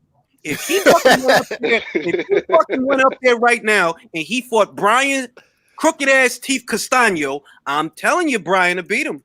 I'm telling you, Brian to beat him. And Brian is a dark horse. Brian got a good amateur background, the same as Spence. He beat Spence in the Emmys. This kid gave Lara all he can handle, and he don't even got a lot of fights. He gave Lara all he can handle. I'm telling you, if Spence went up there today and fought Brian today, Brian decisions him if he don't get robbed. I don't know about knocking him out. I don't know about that. But he'll get more he can handle. And it's guys up there that I think, yeah, man. Look, Spence is big for 147, but you ain't big for 154. You ain't big for 154. Hey, my bad, dog. I got to bounce. I won't pay attention to the time. I was just into the discussion. Hey, great live, man. Everybody hit that like. Show my man Julius some love. Thanks for having me on, fam. I got to run. Take care, dude. No problem. Take care. Nice one, bro. I only got like 20 minutes to stay live, too. I got to get dressed for work. Yeah. I'm going to let man, man like Beats in the chat. Ayo, Beats, man. Good video. Yes, Beats was having church on the video this morning. Beats, what you think about it, man? What you think about it? I'm of the opinion that Errol Spence is not that big a puncher, and we saw that. We've been seeing that little by little, and his punch resistance comes under question the longer it takes to make a Crawford fight. Am I wrong? I think he's muted. Just give him a bit to get on. I bet. That's all I'm saying. That's all I'm saying. That well, Beats was in the chat saying that Spence is trash, so he doesn't agree with me. Yeah, no, I see he put a private chat. He said Lara will box circles around Errol. I agree with him, but obviously Julius is gonna think I'm a bit biased. So Beats, this what I think. This what I think. Just tell me if you agree. I think the longer the fight takes to make, the more it favors Crawford, because Errol ain't gonna be able to make that weight forever. He ain't. Errol's ruined his career, man. Errol got mental issues, car crash.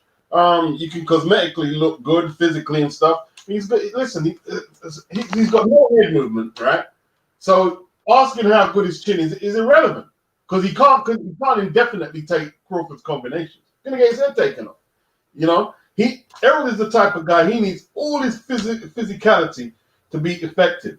And if he's abusing that, he can't beat Crawford. He moves up to 154. It's a wrap. He'll never become a great fighter. Never. And I want to go on the record. I want to say this. You can screenshot it, screen record it. I've been saying, if Errol goes to 54, he's gonna get his goddamn ass kicked. If they're not, that they gotta navigate him as carefully as they've been navigating Davis. That's how careful they gotta be. Because what Errol needs to do, Errol needs to build as much of his resume at 147 before he moves up there, or his shit's gonna look trash by the time he moves up there, man. You know, Errol needs to fight other 147s that move up to 54 with him. That's what he needs. Yeah, to do. I'm not taking into account. He moved. How old is Errol? Errol must be in his 30s now. He's 30. Right. Yeah, he is. You move up to 154. Forget Jarrett Hurd and who else is there? Jermel Charlo. Forget that. What about the young guys coming up? Because these days, you got Erickson Loop in there. Right. He's young. These days, the 154 pounders, they're 6 foot motherfuckers, bro. They're middleweights, right? That's the same shit I said. I'm gonna pass it to you after this. That's the same shit I said. The guys that are at 54 right now are guys who could easily max out, not just at 60, but at 68. Pass it over to you. Exactly. Listen, you put him in there with a hungry 24-year-old 6 foot who wants it. Listen, his career is gonna be short, bro. Because he's a physical guy. Errol's a physical guy. He boxed against Mikey, but Mikey's a midget. He is. He's a fat midget in that fight. He's fat. Honestly, you know what? Is another point that was missed. Because your man who was in the top right hand corner, he seemed to be a bit of an Errol apologist and was taking a bit of offense to any facts that were being stated. But what I was going to point out was that when they were talking about power, Crawford is a better precision puncher. Errol hits a lot of gloves and a lot of earmuffs. Errol does not place. When Crawford throws a shot, he punches like a Cuban. He places it where it's supposed to be. He's punching. He's not going to start tossing shots at you when your earmuffs are on and just touching your gloves. He's trying to punch through your guard. Sometimes he turns the jab vertical to where his thumb is up so that the glove has a smaller surface to break your guard. And his precision, when he throws power shots, he lines them up and he usually hits the targets. That's not the case. Errol just hits anything. Yeah, that's what I was saying. That's what I said earlier. Terrence Crawford does not waste punches. That is the word. If he throw, it's more than likely it's going to land and it's going to do something to you, whether it's up top or downstairs. Not only that, he goes to the head and the body evenly. If he touching you upstairs and you're putting the earmuffs upstairs, he's gonna go downstairs. If you start protecting yourself downstairs, he's gonna go upstairs. You do it as an orthodox fighter, you do it as a southpaw. He's goddamn Terrence Crawford. I think Errol's time was against Brook, and if he fucks around too long, that's good. Like his best win is gonna be Brook and a controversial decision against Porter. Yeah. I mean, I'm one of those, I'm probably the man with the controversial opinions or whatever you want to call it. Like, I was never big on the Brook win because of the circumstances. Yeah, I looked at the Brook win. I looked at the Brook win as a necessary evil because if we go, everybody thinks of what happened to Brook when he fought Golovkin, right? The reason I give Errol credit for the Brook fight is because, hey, Brook, nobody told you to take that goddamn fight. You knew this guy was coming. He was calling you out, and you knew he was coming, and you decided to go up there and fight Gennady Golovkin. That's your fucking fault. You could have unified with Jesse Vertiga. You didn't want you. That's like true. you could have. You would have had 2 belts. You would have been a man. You wanted to go up there and be great, and you got your ass kicked. So I give Errol credit. It's just that we're gauging performance, not resume. So in the realm of performance, I'm not going to ignore that this man got beaten half to death in 5 rounds by Golovkin. I'm not going to ignore it. Like, bro, that's why you were able to get him. If Kell Brook wouldn't have lost that fight, I don't know if you would have won. I don't know. So how Charles Martin won the belt, how Charles Martin won the IBF belt is kind of similar to how Brook won that.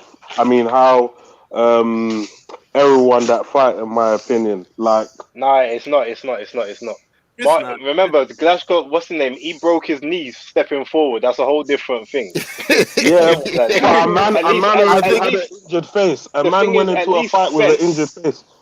Yeah, no, but at least Spence actually gave him the damage and broke the other eye. Like, it's a different thing. He gave him that additional damage. Like, I've heard that if you break an orbital eye bone on any side, then it's easier to break the other one. That's true. But Spence still had to throw the punch to do it. So you can't discredit because he still was the one that gave him the punishment to do it. That's an actual fact. I just kind of feel like any solid boxer would have given him that same damage. And that's probably why he's fighting Brook. No, not solid. No, they would have had to have been of a certain level because Brook was a world-class fighter. So you would have had to have been at least of that same level-ish to have done that damage. No, not any solid fighter. Can I say this? I saw the Mark DeLuca fight. I saw the Mark DeLuca fight. I really like how Kell Brook's looking. He did some switch hitting. I don't know if y'all caught it. He fought out of orthodox. He fought out of southpaw. It's good stuff. Yeah. Chocolate brownie stuff. It's good stuff. What I'm gonna say is shit. I lost my train of thought. You said you agree. This is what I'm gonna say. Fuck. I lost my train of thought again. What you were trying to say is that any top level guy on the night, with Kell already having had a damaged orbital bone. Yes, that's what I meant. That, like, let's say Kell never fought. That's what I said. Let's say Kell never fought Golovkin. He never went up. He never got his face broke. He fuck around would have beat Spence. Fuck around. He might have beat him because he was getting. He might. I agree with that. It's a bit unfair to do that, though, isn't it? Like, if you didn't fight him or if you didn't get injured there. I'll give the Brook fight a legit win for Spence. Because look, people say, "Oh, you only won a vacant belt. Oh, he was injured." The belts are there to be won. If Spence doesn't take the belt, someone else is going to take the belt, and who knows? Yeah. You know? No. No one's taking this thing yet. All I'm saying, is man's putting an asterisk next to it. You get me? Like, if your Yeah. best win has got an asterisk, you know what I mean? Like, I'm just keeping it, you know what I mean? Why Just an asterisk? No. All I'm saying, so all I'm gonna say about that is all I was saying to South London was his victory wasn't the same as the Charles Martin one. That's all I was saying. He had All to right. put some No, work in. wait. That's And my in only defense of thing with South that. London, in defense, I think South London was just trying to say that, you know, it's one of those that you could argue a question mark. But listen, yeah, all I'm saying is Lennox, all I'm saying is that was 2017, and we shouldn't still have to go back to that 3 years later, because to me, that actually is your best win. That is. that's a valid point. Yeah, that's what it is, and you're still living on a 3 year. After 3 goddamn years, you should have more to show for it. That I don't even got to worry about Kell Brook. Like, never mind Kell Brook. He fought Terrence Crawford. Wait a minute. You never fought Terrence Crawford. You fought Mikey Garcia, and he was fat. And there's an asterisk. There's an asterisk to Wilder's best win, which is Ortiz, like his first one anyway. What, the high was an blood pressure? Nah, there's Yeah, all loads of of that. asterisks to that fight, fam. There's loads of asterisks to that All fight. of that. There's so many asterisks, and the twerking. There's an asterisk to the twerking as well. Nah, I'm not gonna bring it. We just keep it to the Yeah, boxing. let's thing. leave that to boxers, man. Come There's on. loads of asterisks, but my thing, yeah, here's the thing, yo, Beats, big up Beats here. Man had a few great videos. He had one this morning, and I had a conversation with someone, I think it was Twitter, and I was trying to break down where man didn't think, like, I was like, yo, honestly, I can't really understand the whole I guess you'd buy into Fury if you think he had some great accomplishment in beating Wilder. But if you're like me, where you never thought Wilder was shit, yeah, and you always expected him, that anyone he went in there with, I thought Dillian was gonna batter him. I'm with you on that, bro. Likewise. Like if you never bought into this guy being anything special other than a protected, you know what I mean, someone who was fighting a bunch of this thing, like I just never bought into that. Oh, he's a top of this thing. It was like, fam, this guy, and I've shot 6 Wilder fights. I just was never. Now I've been in the presence of a lot of great fighters. I never got that.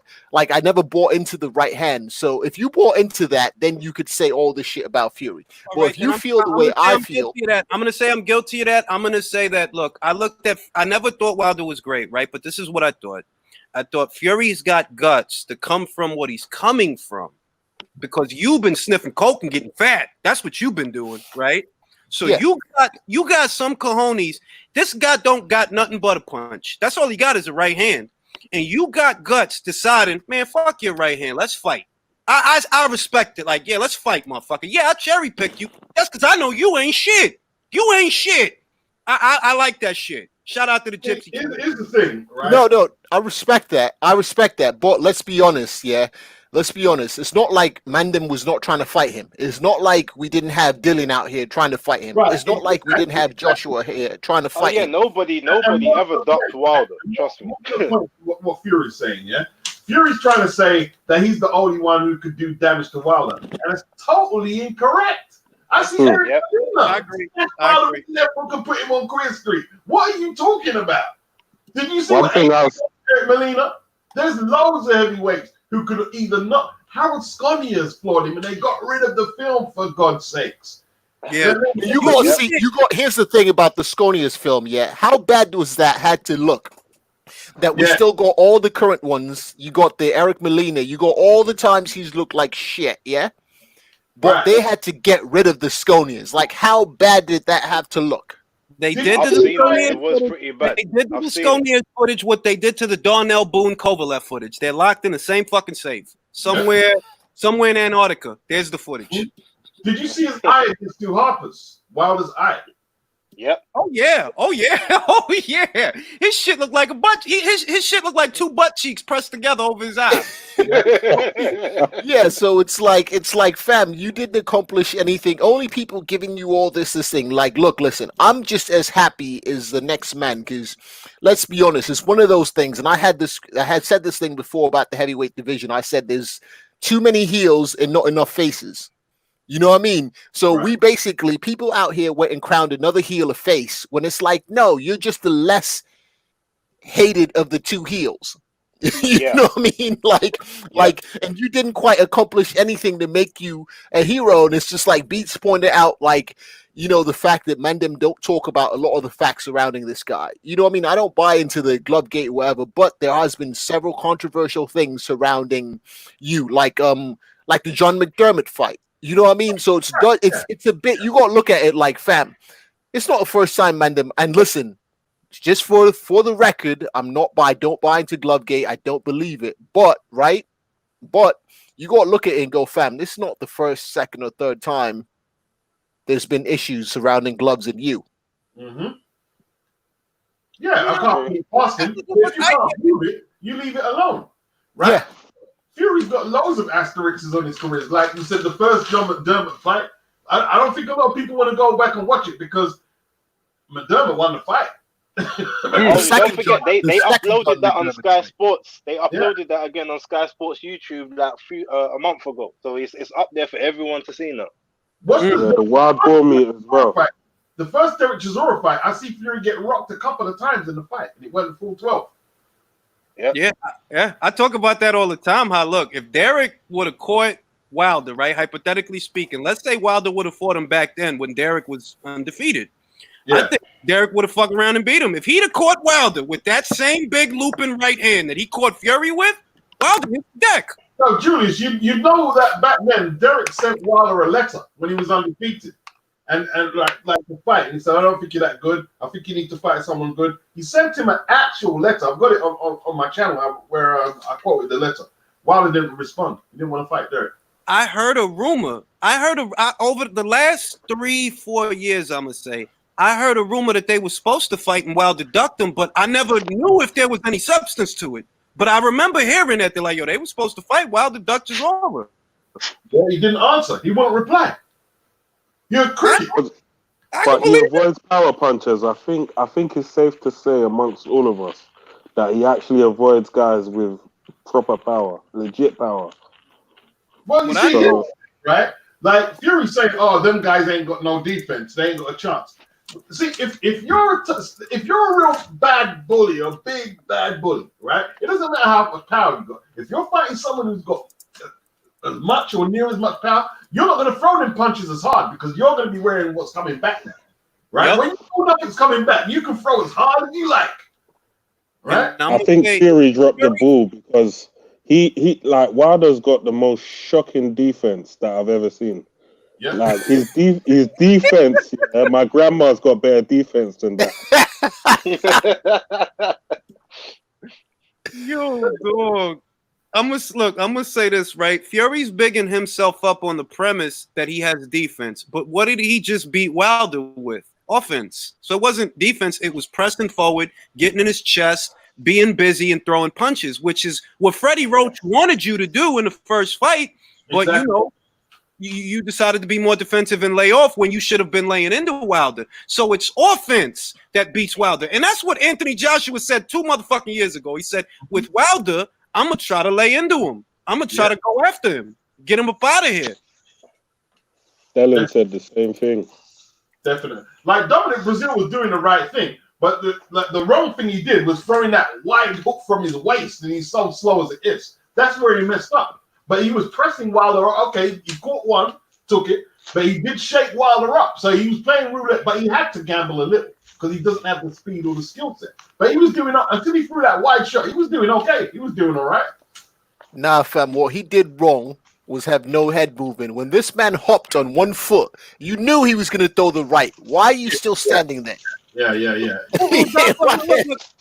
That boils down to you could know what you have to do. You can know what you have to do, but whether or not you can actually do it is something else. Dominic never had it to do it, but that's what you got to do to Wilder. You got to get in his chest, get under and around his punches, and press him. And once you do that, he ain't gonna know what to do. That's still his fight, goddammit.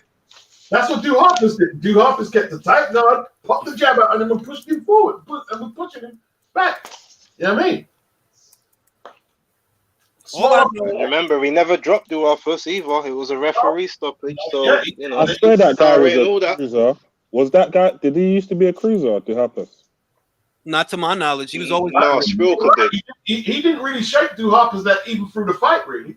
He like it was just the swelling. He just kept taking too much punches. He didn't really rock through Hoppers. And that's my thing. That like I'm not gonna say that, and I'm gonna go back to the conversation that we had before. I'm not gonna say that Wilder can't punch. I think he has above average power. I do think that he's not the biggest, far from the biggest puncher in history. But if he has anything, he has punch. It's just that you don't have shit else.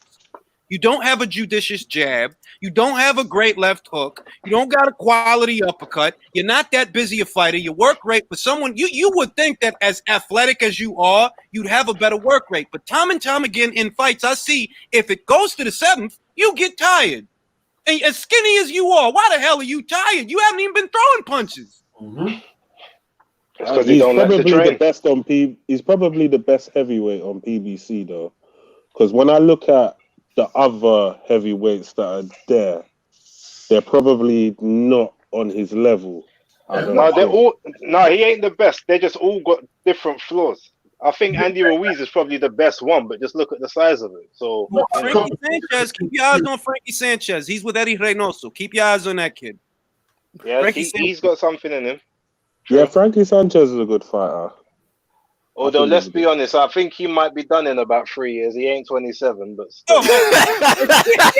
He's probably 100 as well, isn't it? And we don't know yet. When I seen they say he's 27 years old, I'm like, that's a hard goddamn 27 years, man. This man look 37. He don't look 37. Yeah, but you know. Anyway, fellas, I'm gonna have to wrap this live up early because I gotta go to work. Respect. No doubt, Julius. Thanks for having me on, man. Thanks. No problem, man. Yep, appreciate it. Nice one.